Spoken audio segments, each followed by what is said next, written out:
Good evening বন্ধুরা। কাল সন্ধ্যায় বাবির ছোট পিসির বাড়িতে আমাদের নেমন্তন্ন।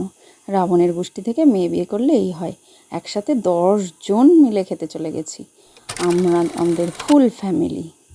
তো রিয়া রান্না করেছিল ফ্রাইড রাইস আর চিকেন কষা, সাথে আমের চাটনি, আইসক্রিম, কোল্ড ড্রিঙ্কস আর বড় বড় রসগোল্লা। আহা, কোনোটাই বাদ যায়নি, একদম জমিয়ে খাওয়া দাওয়া। আর বাচ্চাগুলো তো একদম জমিয়ে পিসির বাড়িতে খাচ্ছিল। দেখো, সকলে মিলে খেতে বসা শুরু করে দিয়েছে। 2 ছেলে 2 ভাই খাওয়া দাওয়া শুরু করে দিয়েছে। আর আমরা ওই টুকটাক হাতে একটু গুছিয়ে গুছিয়ে দিচ্ছি, রিয়া একা সবটাই সামলে নিচ্ছে। খুব সুন্দর, অনেকদিন পরে এত সুন্দর রান্না খেলাম। হ্যাঁ, এত সুন্দর।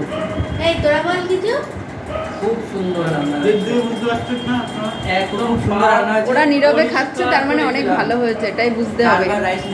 বাচ্চারা আর রিয়ার দাদারা কিন্তু কমেন্ট করে বলেই দিয়েছে যে রান্না কেমন হয়েছে। রান্নাটা সত্যিই খুব অসাধারণ হয়েছিল, একদম মানে বাড়িতে সুন্দর করে খাওয়ার জন্য একেবারে পারফেক্ট।